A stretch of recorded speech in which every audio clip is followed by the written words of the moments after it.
Hey friends, it's Pantry Challenge Week 2. So I'm going to be doing a couple things today to support the whole Pantry Challenge idea that we are not going to buy from the grocery store. So today I am going to make some sandwich bread.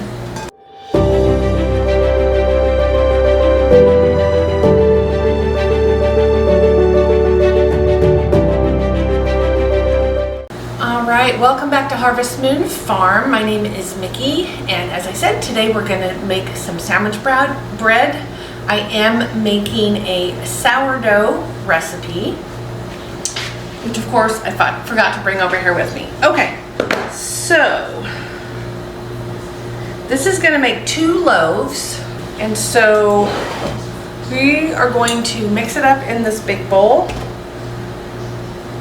We're going to start with our water, and we need, I meant to print this out, we need 650 grams of water. So I'm going to start with this so that I don't accidentally get too much water. So 650 grams of water. That seems like a lot. Yes, 650 grams of water is correct. There we go. Okay, 650 grams of water. And then we want 300 grams of active bubbly starter. And starter is heavier than it looks, so either put it in something else before you add it to your bowl, or just be really careful. So there's almost 106, almost 100, well, there is 170 right there. So I want to be very careful.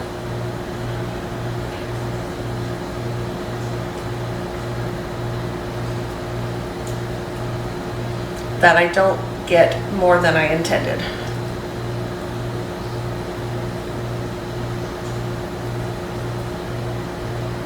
All right, we are almost at 300.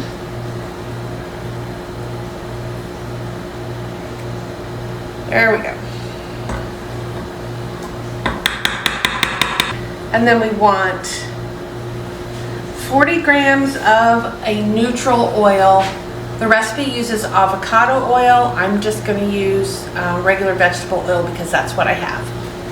And we need 40 grams of that oil. And sourdough is one of the places that I do always use my scale. You can measure by cups and teaspoons and whatever, but for me personally, I found that it works way better if I measure I just told you not to measure. It works way better if I weigh my ingredients. And then we're going to add 50 grams of honey. And again, honey is going to be heavier than you realize. So just be a little careful when you first start pouring.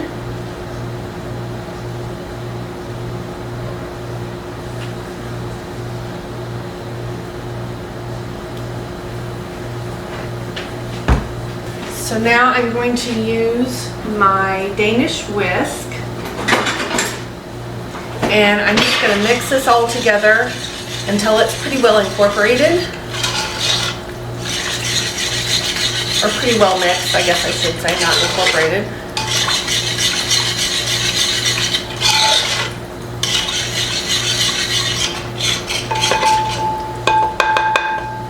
And now we're going to add our flour. So this recipe calls for bread flour. So that's what I have here, some organic bread flour. And we want 1,000 grams of flour. I'm going to go ahead and just pour it straight out of here. You could scoop it out, but 1,000 is quite a bit. So I'm going to go ahead and do it like this.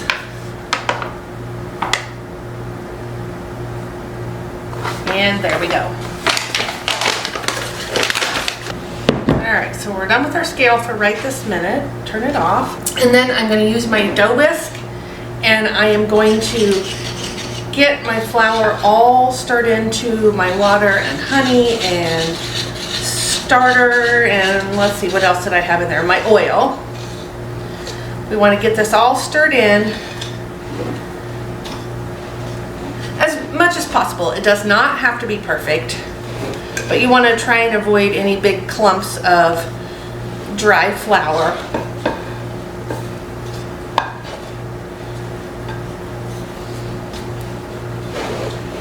Okay. And we don't want to leave any big puddles of water in the bowl either. Okay, so this is going to make a pretty shaggy dough, which you can see right here. That's what we've got.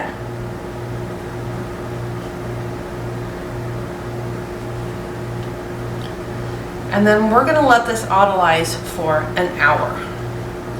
All that means is I'm going to cover this with a towel, and we're going to let it sit for an hour and make sure that our flour is absorbing all of the moisture that was in our bowl so that everything is ready to mix. Got flour all over my phone. So I'm just going to take this towel, I'm going to get it wet and cover that bowl up. You don't want your dough to dry out, so whoops. Cover this up, push it off to the side, and then we are going to give it an hour, and then we'll come back and we'll add some salt.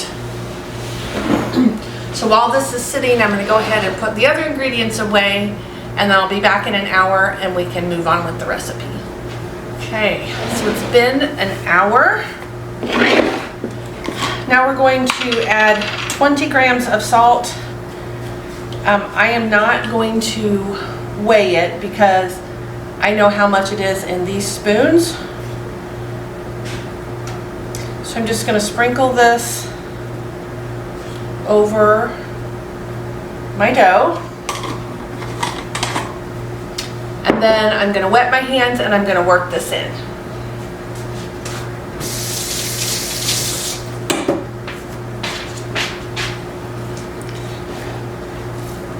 So I'm just going to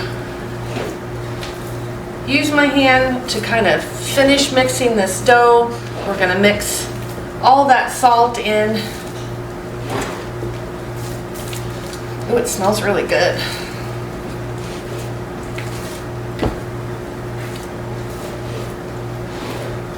And I'm going to cover this back up. We're going to let this rest for 30 minutes. And then we're going to do 4 rounds of stretch and folds 30 minutes apart.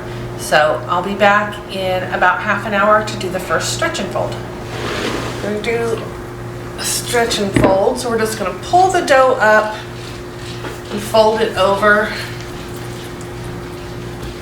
Just like that. We're going to stretch it out and flop it over. And we're just going to do that around the bowl of dough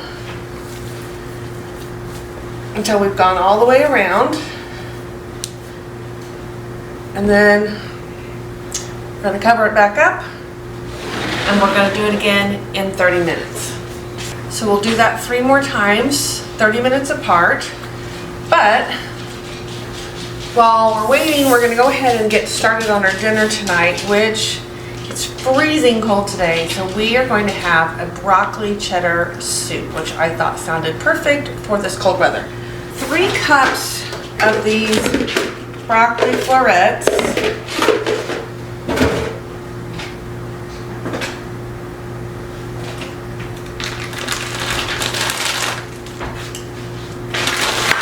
And we're going to want to cut them pretty small. So I've got frozen here. So what I'm going to do is I'm going to take my 3 cups out.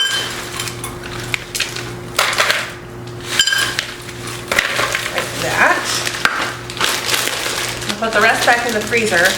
And I'm going to put some hot water in this so that they will thaw enough that I can chop them smaller.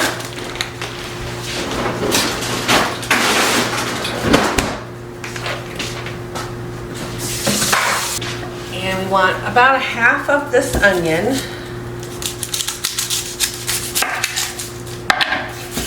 I will link these recipes in the description box, so if you guys are interested in one of them, you can follow along.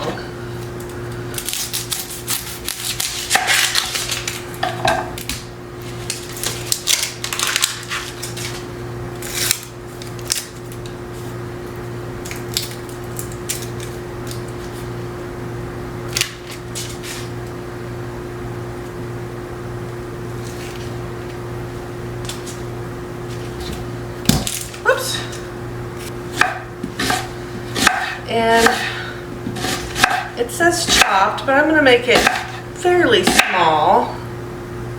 Not diced, but bigger than, you know, a normal chop, I would say.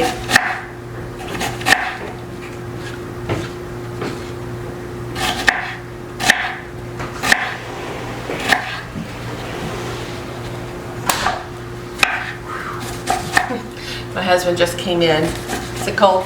Yeah, it's pretty. It's cold. I should have my pants on. I know a big portion of the United States is in this freezing winter weather, so I hope that you all are staying warm. Okay, so I'm going to go ahead and put the onion in this other bowl.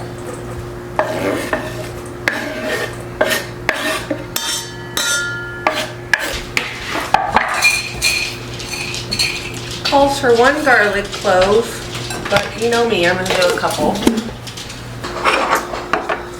Okay, so we want a 1/4 cup of butter, which is half a stick.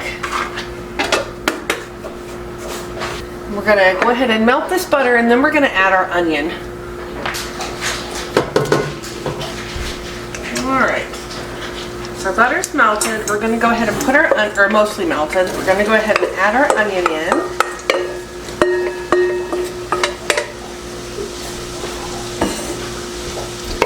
And stir that into the butter, and we're going to let this cook about 4 to 5 minutes.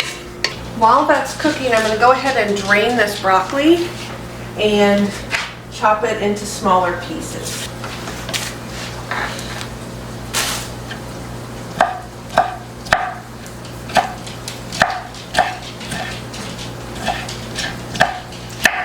And this is just going to make the soup easier to eat with the broccoli smaller.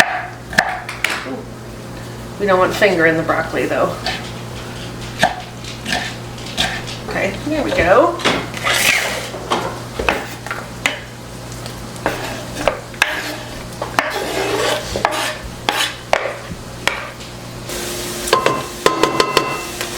Alright, we're going to go ahead now and mince our garlic and add it to our onions and butter.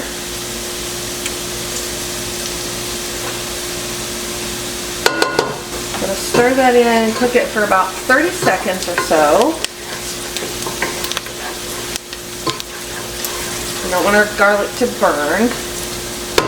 And now we're gonna add some flour. We're gonna add about 6 tablespoons of flour. And we're going to let this cook about 2 minutes.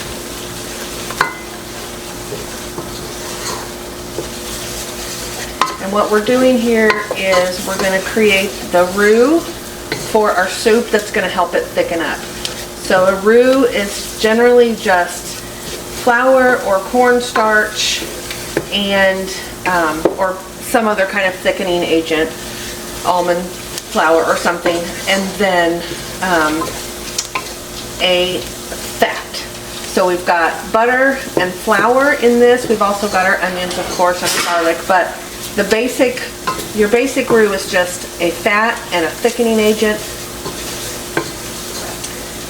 And whatever you're using, flour especially, you want to cook it for a couple of minutes so that you don't taste the flour when you've got your final product done. So if you're making gravy, that's why you let that flour cook in there for a few minutes before you add your milk. And then to this, you're going to add some sort of liquid. A lot of times it is a milk or cream. Other times it could be some sort of broth. So today we're going to add 4 cups of chicken stock. We're going to whisk that in.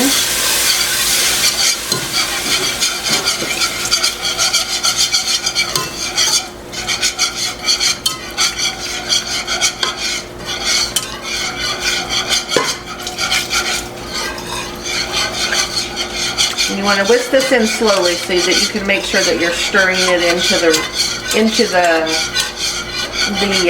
flour and butter mixture and that it's getting smooth.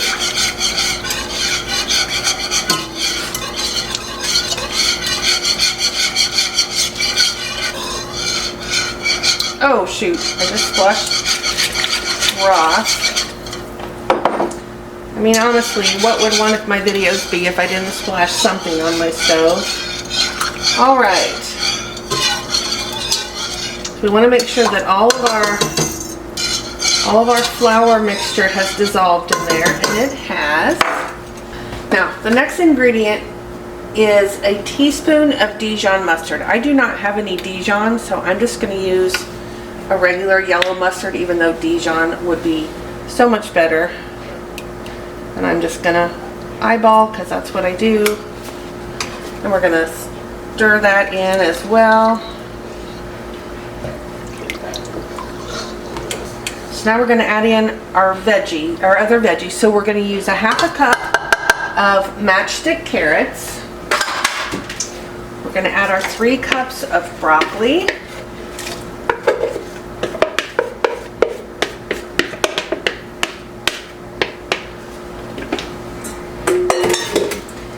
And we're going to add 1 cup of heavy cream.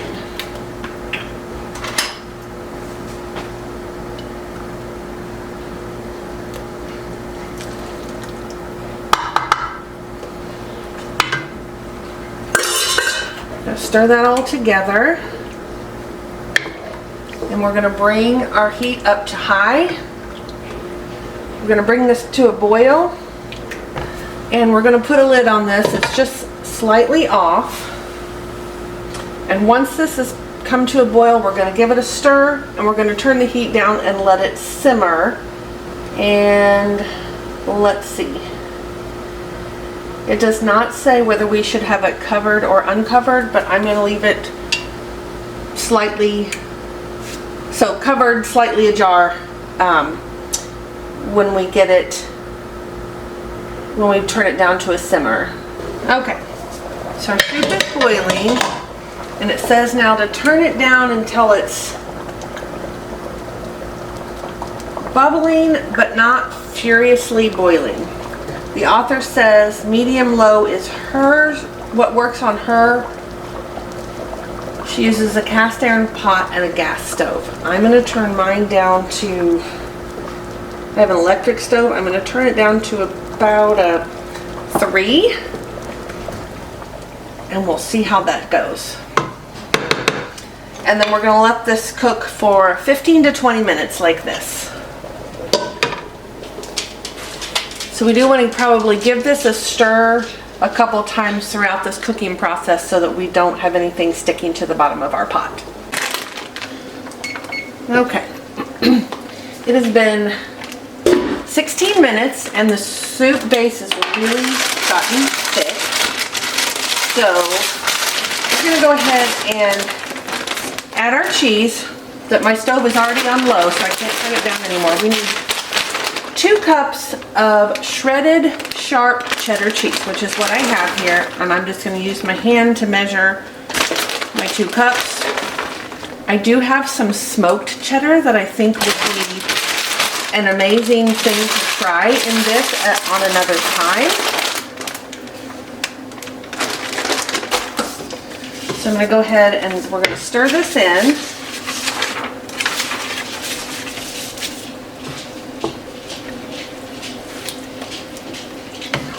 And we're just going to stir it until all of our cheese has melted, which obviously is not going to take that long. Ooh, this looks really good. And then we're going to add in some salt and pepper to taste it and see what we think. One thing that is optional, if you want to blend up your veggies a little bit, you know, the broccoli and carrots, you can use an immersion blender and give it a little whir in there. I think I'm going to leave mine just like this. So I'm going to add a little bit of salt and some pepper.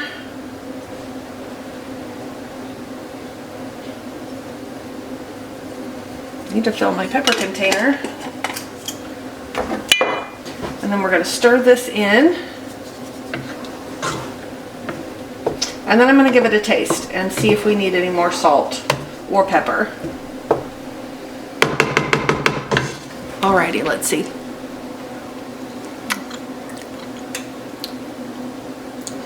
Needs more salt. I think it needs more cheese, actually. And maybe a little more pepper. I'm going to go ahead and add more salt first.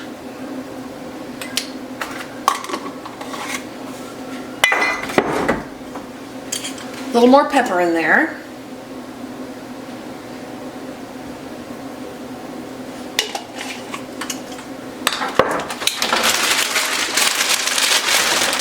I'm going to add a little bit more cheese.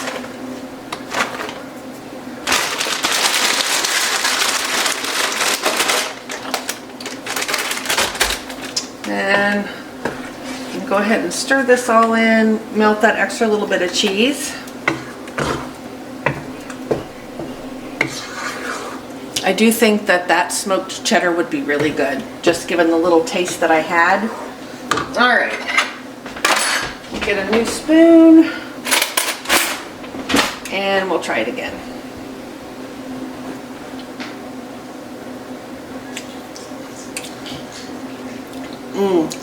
That's better. We do still need more salt though. I always try to go easy with salt because, you know, you can't unsalt something once it's salted. So I'd rather add it a few times than wish that I hadn't put so much in. All right, go ahead and turn this burner off. It's too bad that I don't have fresh bread already made, because that would be fabulous with this. But I don't, so we're just going to eat it like this. So I'm going to go ahead and dish us each up a bowl.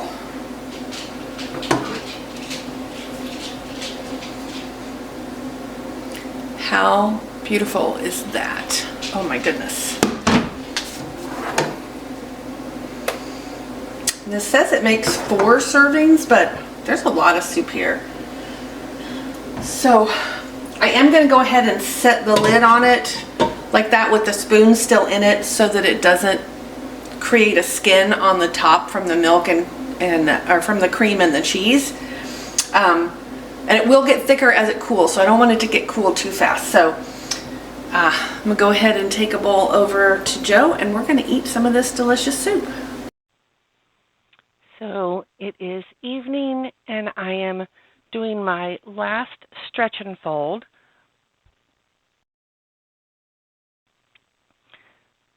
So I'm going to go around the bowl, and you can see how much stretchier it's gotten and how much smoother that dough is. So I'm going to go all the way around with my stretch and folds, and then I'm going to cover it with plastic. And I used a couple of sheets here because that bowl is pretty wide. And so I got all the plastic on there, and then I stuck it in the refrigerator overnight, and I will take it out in the morning and finish processing it. So on this night, we were having breakfast for dinner, so I am making some baked French toast. So for this, you mix up your milk and egg just like you would with any other French toast mix. So I've got a couple of eggs there, and I'm going to add some milk. And then for this recipe, we use cornflakes, just regular cornflakes. So I'm pouring some cornflakes into that bowl, and I have crunched them up with my hands so that they're smaller pieces, not like powder, but little crumbs. And there I have mixed up my egg and milk mixture. I did add a little dribble of vanilla in there too. So now I am dipping my bread first in the egg and milk mixture, of course, and then into the cornflakes. And I'm going to just bake them on that cookie sheet that I have right there with parchment paper on it. I think I have the oven set at 375. I don't remember. But it takes about 20 minutes or so for these to bake. They get nice and crispy, and then you don't have any of that grease that you would, normally be frying them in to get that nice crispy coating. And yes, I can see here my oven was at 375. So I'm going to stick those in there, and I think I baked them, let's see what I did here, I think 20 minutes. Okay, so after I finished all my stretch and folds last night, I put this in the refrigerator, and then I got it out this morning, and it's been in a warm room for about an hour and a half, and it is room temperature now. So we're going to move on. So what we want to do is divide our dough in half, and they should be 1,000 grams each. So I'm going to get out my bench scraper so I can kind of, oh, this dough feels so good and it smells so good. Oh my gosh. Okay.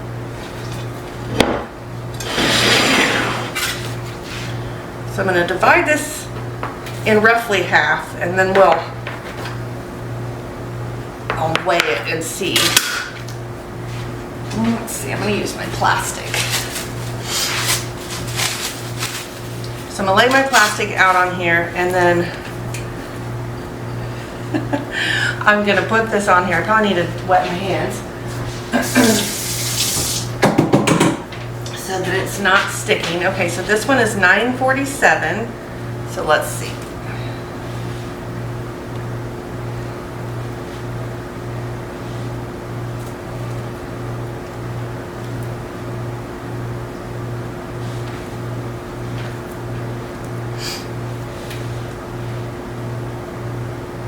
All right, so that one is 1,000. And let's see, what does it say? We're going to let this rest for about 30 minutes until the dough is elasticy. Oh, you know what? I do have 2 pieces of plastic here, so let me see if I can do this.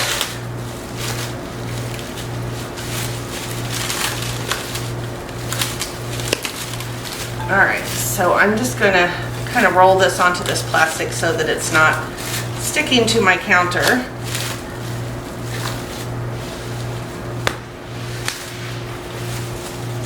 And then let's see how well I did.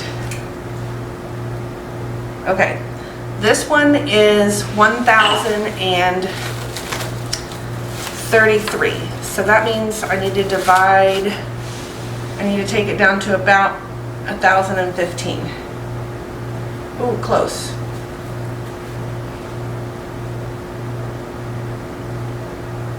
Right? 15, 16. Alrighty, there we go. So we're just gonna set these right here, and we're gonna let them rest for about 30 minutes, and then we're gonna start rolling them out and getting them ready to go in the oven. I decided I'm also gonna make some sourdough English muffins, and this recipe uses measurements, not weights.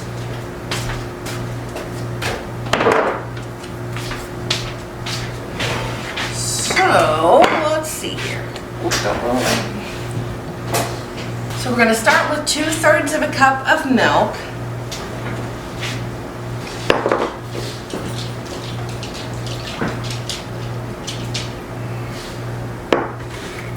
And then we want to heat this to 115 degrees.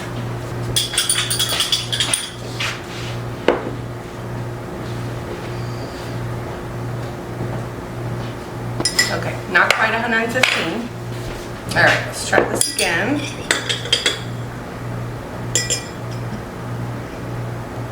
Alrighty, there we go.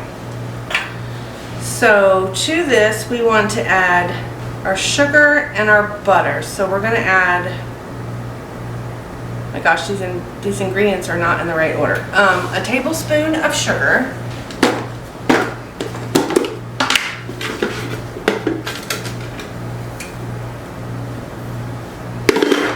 We want to stir this until it's dissolved. And then we're going to add 2 tablespoons of butter and stir it in until it is melted. So I'm going to put our butter in here. And we're just going to stir that, we're going to stir that until it's melted. And then we're going to pour it back into this big mixing bowl and move on from there. So this is a recipe that uses yeast as well as an active starter.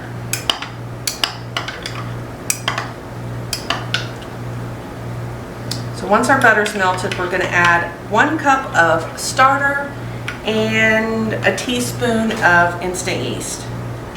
And I hope I have instant.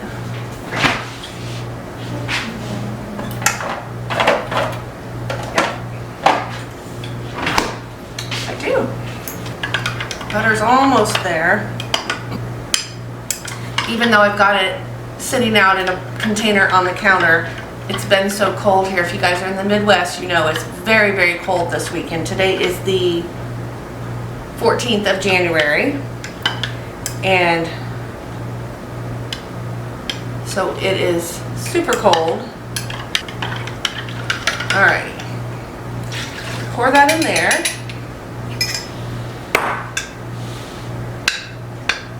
Just do a little more work on this teeny piece of butter that's left. Alrighty, there we go. So now we're going to add 1 cup of starter.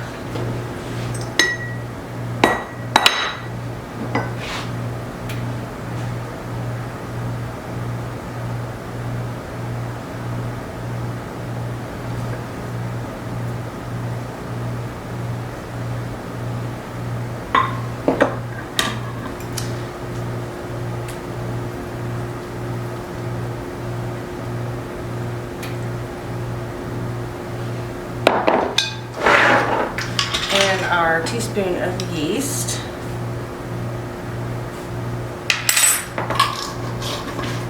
And then we're going to stir this in.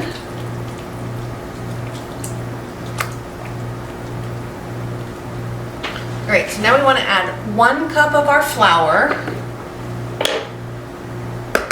And my thing just went crazy here. We're going to add 1 cup of our flour.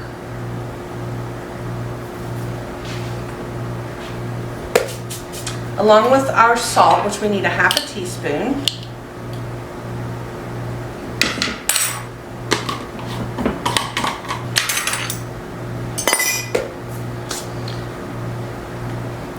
We're going to stir all that in.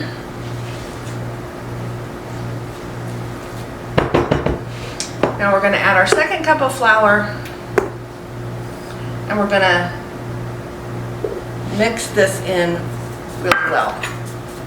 And I'm going to mix in as much as I can with my spoon, and then if I need to, I'm going to use my hands to get all the rest of that flour mixed in, although this actually seems to be doing pretty good getting it mixed in.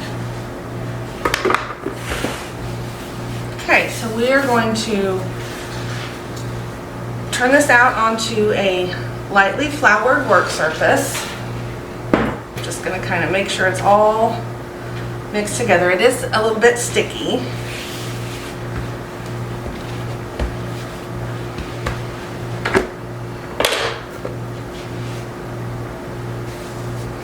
And then we're going to roll this out, and we're going to cut out our English muffin shapes. Let's see. It says roll it out to a 1/2 inch thick.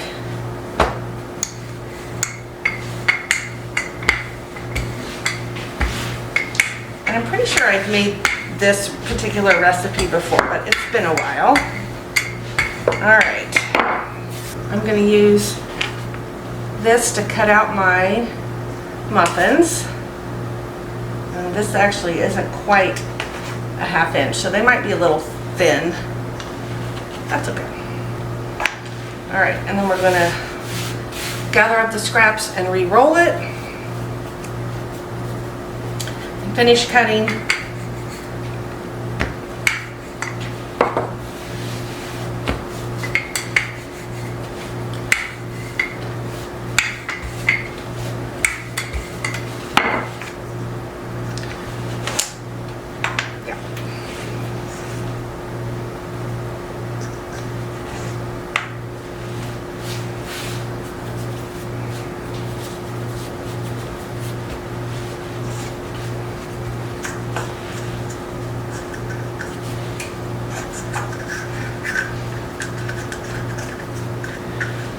Smash this last one out so that it's the same size. Okay, so I've got a cooking sheet here.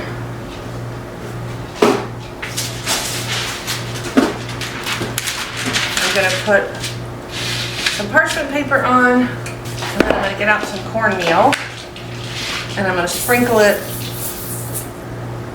over this parchment paper. And then I'm going to lay out all of my muffins. Those are pretty thin. Oh well, it's okay. And then we're going to sprinkle a little bit of cornmeal over the tops of these. And then we are going to cover them. And we're going to let them rise for about an hour. I'm just going to use this towel, cover them up, and we will set them to the side. And then I'm going to go ahead and test this. Oh, it's pretty elasticy. All right. So I'm going to take this first piece of dough here, and what we want to do is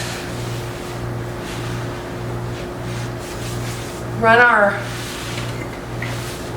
rolling pin over it to de-gas it, because this is sandwich bread, so we don't want a bunch of big holes in it.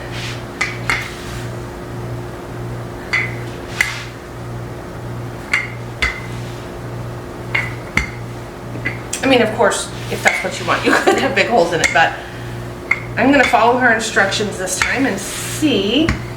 So I can see that there are bubbles in it, so I'm just going to fold it over like that.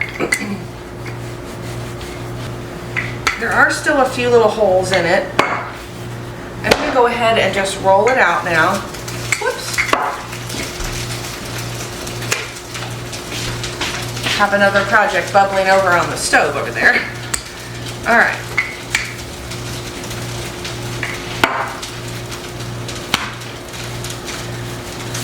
So what I'm trying to do here is shape this into a rectangle.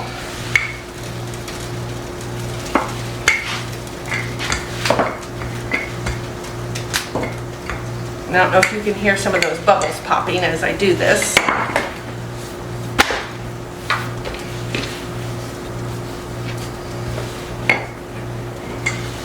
Okay, so now we're going to fold this in from the long sides,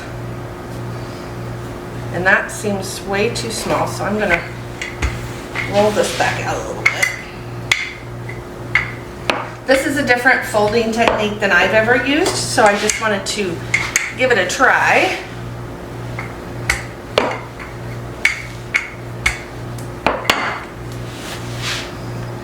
And then it says fold the corners in, and we're going to roll from this side. And you want to roll it pretty tightly.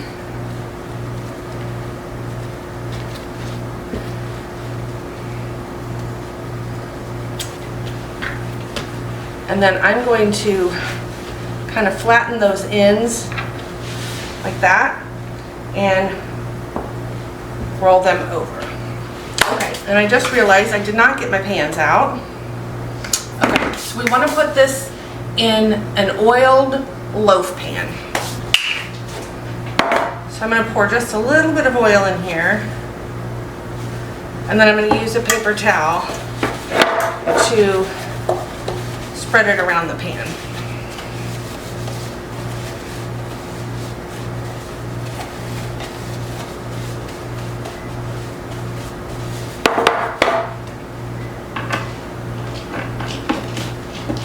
All right, and we're going to set this loaf in this pan, and I'm going to kind of spread it out so that it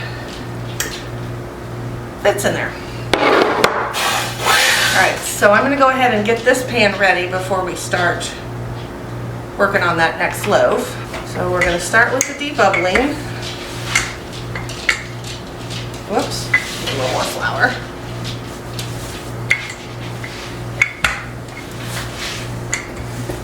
And I'm going to try and work it into the rectangle shape. I'm not going to fold it over this time because I think that's what made the other one difficult to get back in a rectangular shape.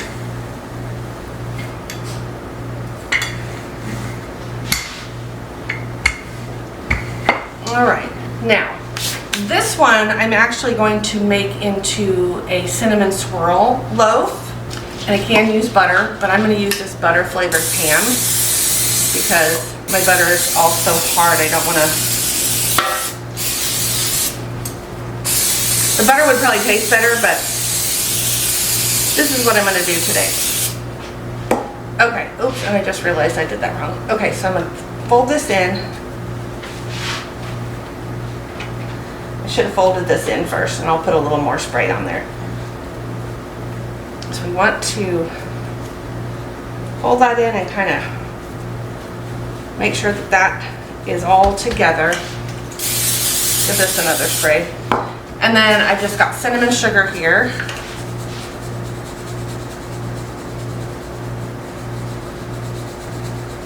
When I was a kid, teenager, I learned to make bread from my mom's old Betty Crocker cookbook. And this is one of the things I made all the time. We had one regular size loaf and one mini loaf pan. And so I would make one loaf of regular bread in the big pan, in the regular size pan, and then I would make a loaf of cinnamon bread in the small pan. And I made it all the time. I'm sure my mom got tired of me using up all the flour and stuff, but it was so good. All right, I'm gonna put this one in this pan. I'm gonna smash it down a little bit and kind of, whoops, wrong lid. Okay.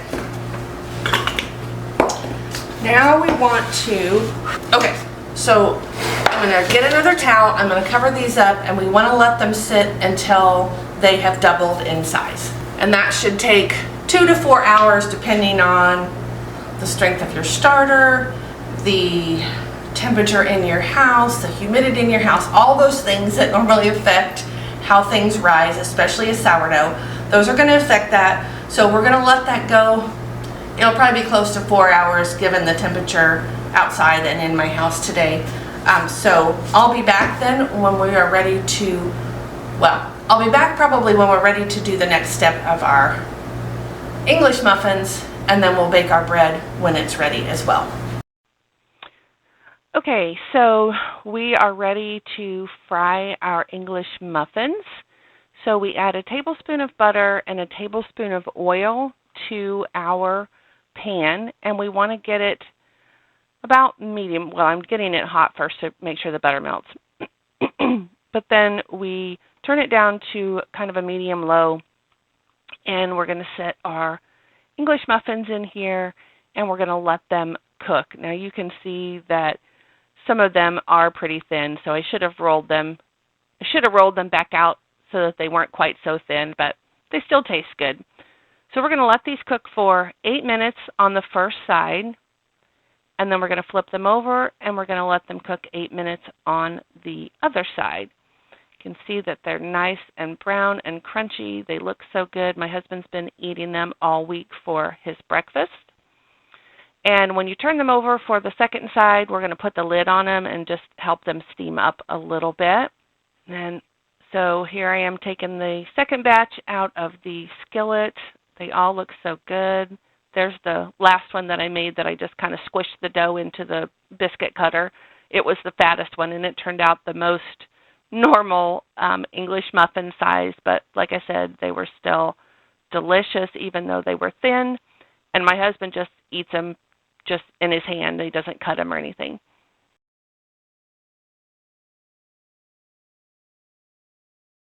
Okay, so my bread has not doubled. It has risen some, but it's been about almost 6 hours. So I'm going to go ahead and bake it, and we're going to see what happens.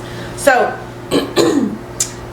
I'm going to preheat my oven to 400 degrees. I'm also going to put a cake pan half full of water on the bottom shelf. That's what the instructions say to do. I'm not sure what that's for. I think it's to help with the crust, but we're going to go ahead and do that.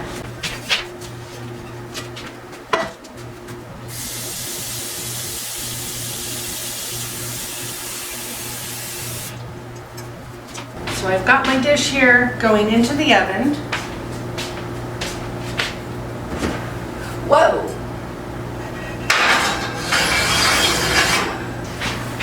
So while I'm waiting for that to preheat, I'm going to take my knife and I'm going to score this. I'm just going to put 3 slashes all the way across. When our oven is preheated, we're going to bake these for 15 minutes, and then we're going to reduce the temperature and we're going to bake them a little bit longer. So I'm just going to wait until my oven's preheated, and then I'll get these loaves in the oven, let them bake for the first 15 minutes. Alrighty, for dinner tonight we're having crispy sesame chicken with rice. Alright, so we need cornstarch in 1 bowl, egg, and then we're going to put some flour in here. We're going to season it. So we're going to put 2 eggs in this bowl.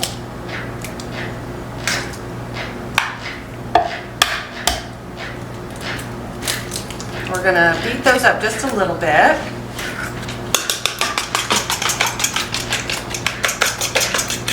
And then in this last bowl, we're going to put flour, salt, pepper, garlic, salt, and paprika.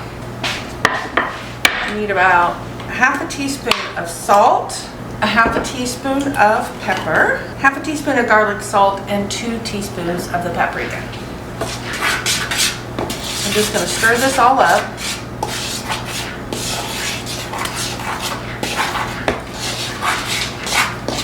Then we're going to cut our chicken breasts in bite-sized pieces,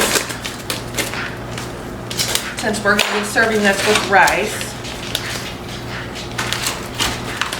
So I've got a package of breasts and actually a package of tenders. I was going to cut the tenders in half, but they're pretty small because these were from our own chickens.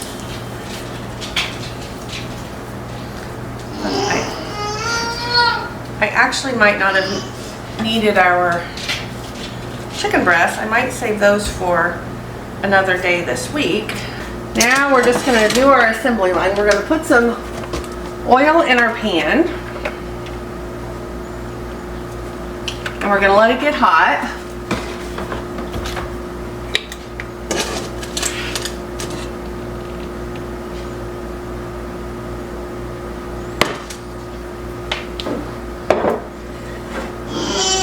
And we're going to just do an assembly line. So we're going to do cornstarch, egg, seasoned flour,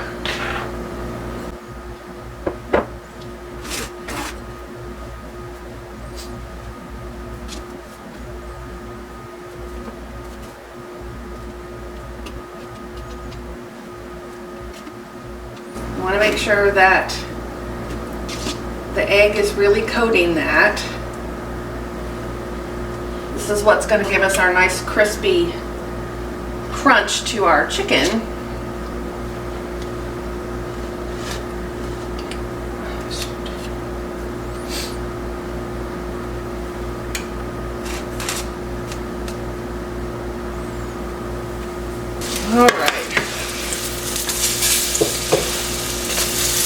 Flip this first batch of chicken over.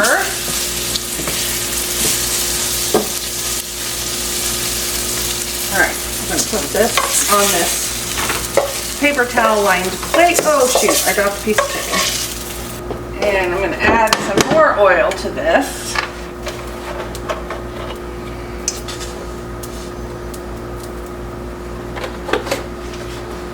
For this next batch. We are going to, let's see what this says.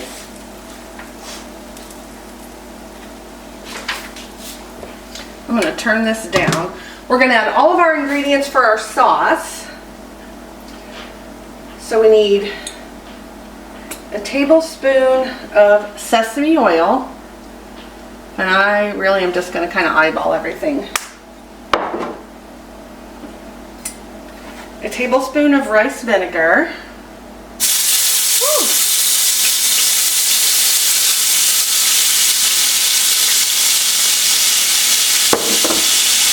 2 tablespoons of honey. We're supposed to add sweet chili sauce, which I have somewhere,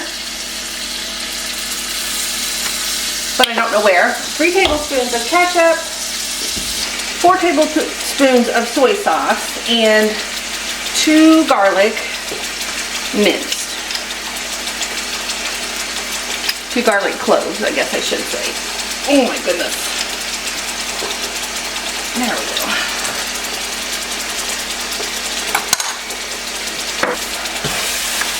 So now I'm just going to mix this all together.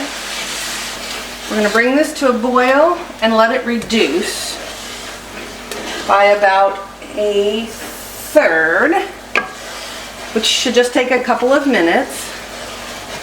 Then we're going to add our chicken back in. I sure do wish I knew where that sweet chili sauce was. So the cornstarch that's left in this pan from the chicken is going to thicken this up.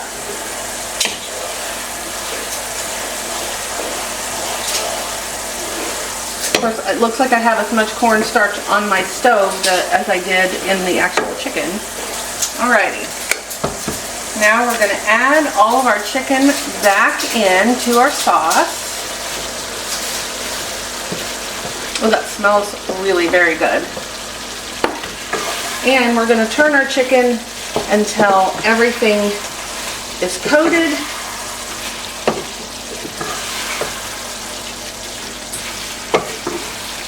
I probably should have cut these chicken because they're a little bit bigger than bite size now that they're all breaded and cooked.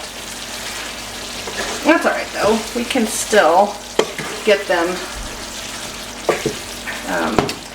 We can still eat them, obviously. Okay. Now that we've got everything covered, now we are ready to eat. So on this night, I am going to go ahead and use up that package of chicken breasts that I had thawed the day that I made the chicken and rice. And so I have got some broccoli that I warmed up just enough to be able to cut it into smaller pieces. So I chopped that up, put it in a bowl. I've got some tomato that I had canned. Now normally I would use fresh tomatoes for this. Normally you would use all fresh veggies, but using what you've got is the whole point of this pantry challenge. So I'm going to use these tomatoes. I'm going to chop them up a little bit, add them to the broccoli. And then I'm also going to add just a little piece of onion, and I'm going to chop it. Well, I guess I'm going to dice it pretty finely so that you don't have great big chunks in this. And what I'm making is a modified stuffed chicken recipe. The stuffing has broccoli, tomato, onion. Normally it has red pepper, but I could not find my bag of peppers in the freezer. I may have used them all. And then you mix it with mayonnaise, some cheese, and salt and pepper, and you stuff it into your chicken breasts. The chicken breasts that I have are very small, so they're not really right for stuffing. So what I'm going to do is mix up all the what would be the filling in my bowl, and then I'm just going to put it in that baking dish there. I did spray a little bit of vegetable spray in the bottom just to kind of help things not to stick. So once I get that all mixed up, I'm just going to spread it out into the bottom of that dish. Here I am adding some salt and pepper, and then I'm going to stir that in as well.